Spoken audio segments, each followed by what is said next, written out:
నమస్తే.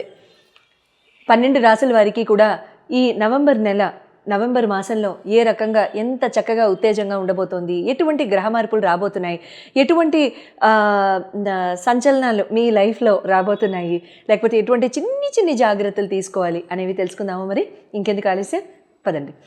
కుంభరాశి వారికి నవంబర్ నెలలో ఏ రకంగా ఉండబోతోంది, ఎటువంటి రిజల్ట్స్, ఈ ప్లానెట్స్ అన్నీ కూడా ప్రస్తుత గ్రహ సంచార రీత్యా మీకు ఎటువంటి రిజల్ట్స్ రాబోతున్నాయి అనేది చక్కచక్క తెలిసేసుకుందామా. కుంభరాశి వారికి మీ రాశి లాట్ వచ్చి శని భగవానుడు ద్వితీయ స్థానంలో వక్రీకరించి ఆల్రెడీ జూలై 13 నుంచి కూడా వక్రీగతిలోనే ఉన్నారు. ఆయన రేపు నవంబర్ 28 నుంచి కూడా సగతిలో, అంటే ప్రోగ్రెసివ్ మోడ్లో ఖచ్చితంగా ముందుకు వెళ్ళిపోవడం లాంటివి జరుగుతాయి. అయితే గురు భగవానుడు మీకు షష్టమ స్థానంలో గోచారం. రావు భగవానుడు మీ రాశి అంటే, కేతు సప్తమంలో. అయితే కుజ భగవానుడు రవి ఇద్దరు కూడా దశమ స్థానాల్లో. రవి అఫ్కోర్స్ ఆయన దశమ స్థానానికి చేరుతారనుకోండి.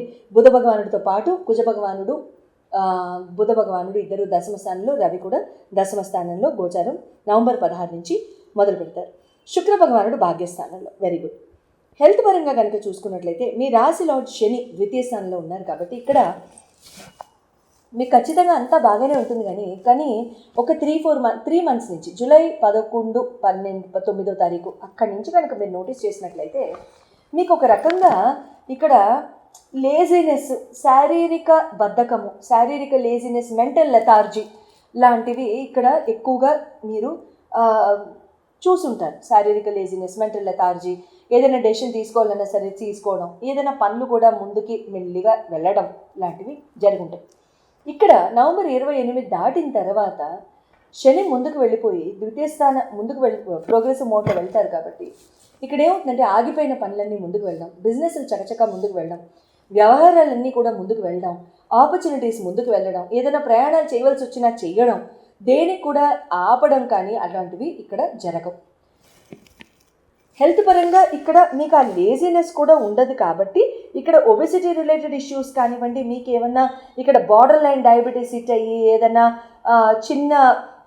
ఏదైనా హెల్త్ ఇష్యూస్ కనుక ఈ 3-4 మంత్స్లో తేలి ఉన్నా కూడా ఇక్కడ మీరు ఖచ్చితంగా ఆరోగ్యం పుంజుకోవడానికి అవకాశాలు ఏర్పడతాయి.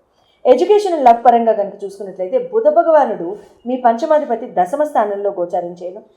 ఇక్కడ ఏమవుతుందంటే మీరు ఏదైతే ఎడ్యుకేషన్ ఫీల్డ్ ఎన్నుకున్నారో, మీరు ఏదైతే విద్యాబుద్ధులు, స్కిల్స్ అండ్ సర్టిఫికేషన్స్ లాంటివి ఎన్నుకున్నారో వాటి రీత్యా మీరు ఉద్యోగపరంగా ముందుకు వెళ్ళడం, వాటి రీత్యా మీరు ఉద్యోగపరంగా చక్కగా మీరు ముందుకు వెళ్ళి మీరు చదువుకున్న దానికే ఉద్యోగం సేకరించడం, వాటిల్లో ఆ ఫీల్డ్లోనే అప్లై చేయడం, అప్లికేషన్స్ పెట్టడం లాంటివి ఇక్కడ జరుగుతూ ఉంటాయి, వస్తాయి కూడా. ఖచ్చితంగా శ్రద్ధ వహించండి. గవర్నమెంట్ ఎగ్జామ్స్ రాయొచ్చా మీ ఇండివిజువల్ జన్మ జాతకాన్ని బట్టి. మీ ఇండివిజువల్ జన్మ జాతకంలో కనుక గవర్నమెంట్ ఉద్యోగం ఉంది అని అనుకుంటే ఖచ్చితంగా వస్తుంది. ఈ టైంలో మాకు ఉందే అన్నారు కానీ ఈ టైంలో మేము రాస్తే వస్తుందా, రావడానికి అవకాశం ఉంది. అయితే ఇక్కడ ప్రేమ వ్యవహారం కనుక చూసుకున్నట్లయితే ఇక్కడ మీకు అంటే అంటాం కదా, life partner is like a spine అని. అంటే జీవిత భాగస్వామి అయ్యే అర్హత ఉన్నవాళ్ళు, వాళ్ళు మన వెన్నుపూస లాంటి వాళ్ళు, లేదా వాళ్ళు మన ధైర్యం అని అంటాం కదా. సో ఆ పర్టిక్యులర్ ధైర్యము మీరు చక్కగా, అంటే హిందీలో మహసూస్ కర్నా అంటారు, అంటే దాన్ని అనుభవిస్తారు, అంటే దాన్ని చవి చూడడం లాంటివి. I'm sorry if I use wrong word, అది తప్పు అనుకుంటే కమెంట్స్లో please let me know the right word. అది మీరు అనుభవించడం, అది మీకు ఎక్స్పీరియన్స్లోకి రావడం లాంటివి జరుగుతూ ఉంటాయన్నమాట. అంటే జీవిత భాగస్వామి యొక్క సలహాలు, సూచనలు మీరు మీ ఎదుగుదలకి, మీ ప్రొఫెషనల్ గ్రోత్కి, మీ పర్సనల్ గ్రోత్కి, మీ రొమాంటిక్ లైఫ్ గ్రోత్కి, మీ ఎడ్యుకేషన్ గ్రోత్కి, అన్నిటికీ గ్రోత్. మనిషి అంటే ఏంటి, అన్ని స్పియర్స్లో మనం ఏది చేస్తే అది మనకు ఒక స్పియర్ అయిపోయి కూర్చుంటుంది లైఫ్లో, అంతే కదా. మేము ఉన్నాము, ఆడవాళ్ళం, మేము వంట చేస్తాము, ఏదో ప్రొఫెషన్లో ఉంటే ఉంటాము, దాంతోపాటు ఇంకేంటో ఉంటాము, దానితోపాటు ఇంకేంటో ఉంటాం. మాకు 10 టోపీలు ఉంటాయి రోజుకి. ఆ 10 టోపీలు మారుస్తూనే ఉంటాం రోజులో, ఏ ఒక్క టోపీ వదిలేయడానికి లేదు, అంతేనా. So we were different hats. So ఆ రకంగా ఎలా ఉంటుంది అని అంటే ఇక్కడ ఆ అన్ని స్పియర్స్ ఆఫ్ లైఫ్లో మీ జీవిత భాగస్వామి యొక్క సలహా సూచనలు మీరు పొందడానికి అవకాశం. కెరీర్ అండ్ బిజినెస్ పరంగా, మ్యారేజ్ పరంగా రవి భగవాన్ నుండి కనుక మనం చూసుకున్నట్లయితే ఆయన దశమంలో ఉన్నారు కాబట్టి సేమ్ హియర్ అగైన్ మీకు ఇక్కడ భర్త యొక్క రెఫరెన్స్, ఫాదర్ యొక్క రెఫరెన్స్, ఫాదర్ యొక్క సలహా సూచనలు పాటించి, లేకపోతే బాస్తో మీ వైవాహిక జీవితము, ఫాదర్తో వైవాహిక జీవితము డిస్కస్ చేయడం, ఫాదర్ వైవాహిక జీవితంలో మీకు సలహా సూచనలు ఇవ్వడం, ఒక ఆశీర్వచనం ఇవ్వడం, బ్లెస్సింగ్ ఇవ్వడం, వాళ్ళ సలహా సూచనలతో మీరు ముందుకు వెళ్ళడం లాంటివి ఇక్కడ ఖచ్చితంగా జరిగి తీరుతాయి.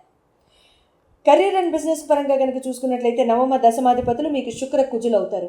శుక్ర కుజులు ఇక్కడ మీకు ఏమవుతుందంటే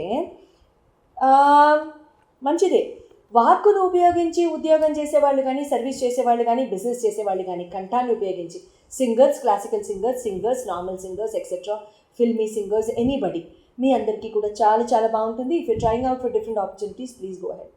అట్ ద సేమ్ టైం ఇక్కడ మీకు డాక్టర్స్కి కానివ్వండి, లేకపోతే బ్యూటీ ఆర్టిస్ట్కి కానివ్వండి కూడా చాలా చాలా బాగుంటుంది. Luxury items, luxury accessories, clothes and accessories ఇటువంటివి అమ్మే వాళ్ళకు కూడా చాలా చాలా బాగుంటుంది.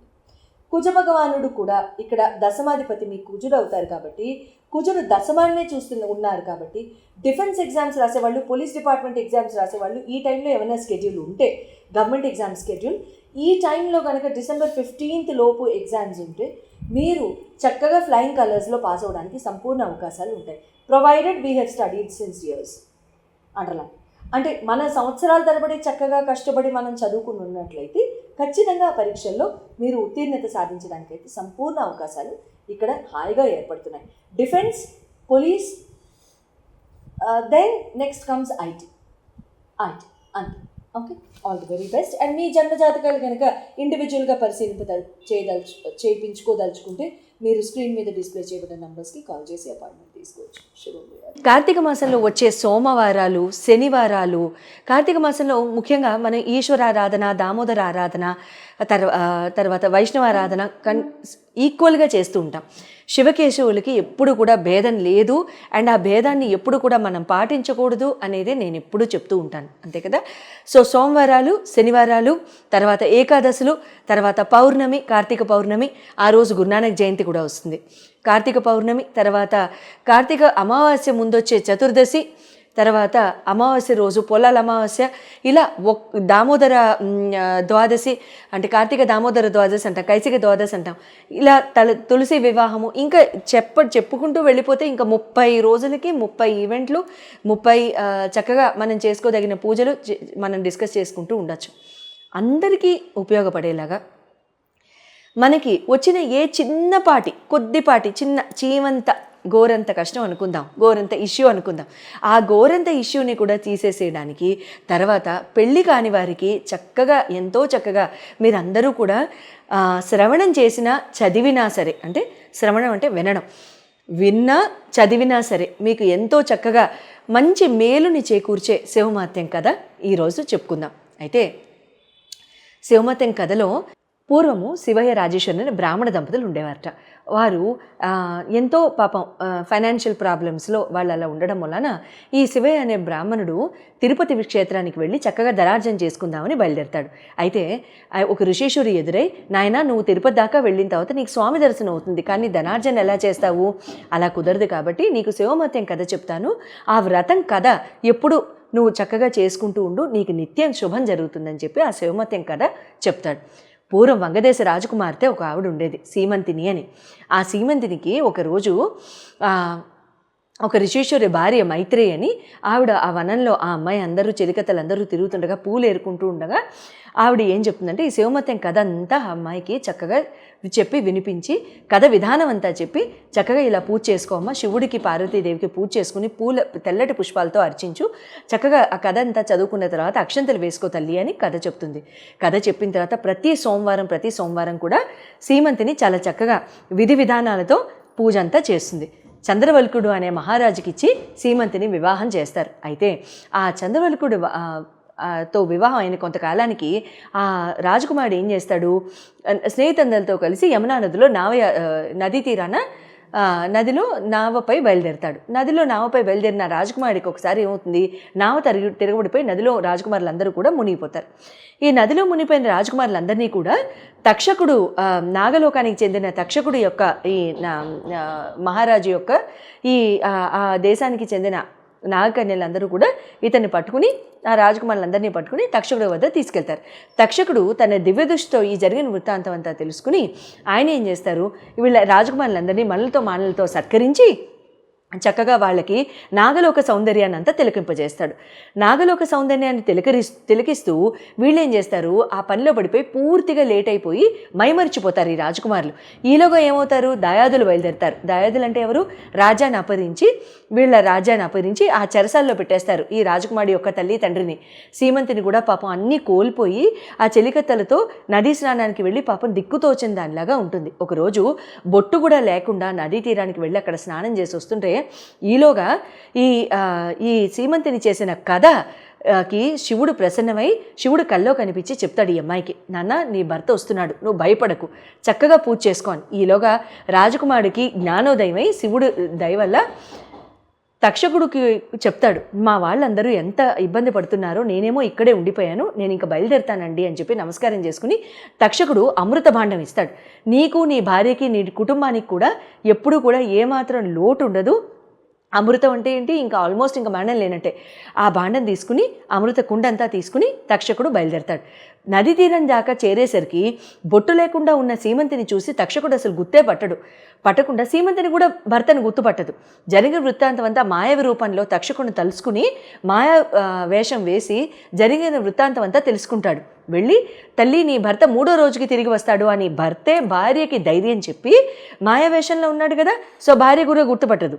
వెళ్ళిపోయి దాయాదులందరికీ హెచ్చరిక పంపిస్తాడు, నేను ఇలా తిరిగి వచ్చేసాను, మీరు రాజ్యం వదిలేసి వెళ్ళిపోండి, మీరు కనుక రాజ్యం వదలకుండా వెళ్ళిపోతే యుద్ధానికి సిద్ధం కండి అని. అప్పుడు వాళ్ళందరూ కూడా భయపడిపోయి వెళ్ళిపోతారు. ఆ వెళ్ళిపోయింది వాళ్ళు అట్లా వెళ్ళిపోతారు కదా. ఈలోగా చెరసాల నుంచి తల్లిదండ్రిని విడిపించుకుంటాడు. తల్లిదండ్రి ఏమంటారు, సీమంతిని చేసిన శివమత్యం కథమొలానే ఇదంతా ఇంత మంచి జరిగింది, లేకపోతే ఈ రాజ్యము భ్రష్టు పట్టేది, అందరం కూడా కోల్పోయే వాళ్ళం మొత్తం అని చెప్పేసి వాళ్ళు అనడం జరుగుతుంది. అప్పటి నుండి ఈ దంపతులు ఇద్దరు కూడా నిత్యం శివమత్యం కథ చదువుకుంటూ ఎల్లవేళలా చక్కగా ఉంటూ అంత్యమున శివ సాన్నిధ్యం చేరి మోక్షాన్ని పొందుతారు.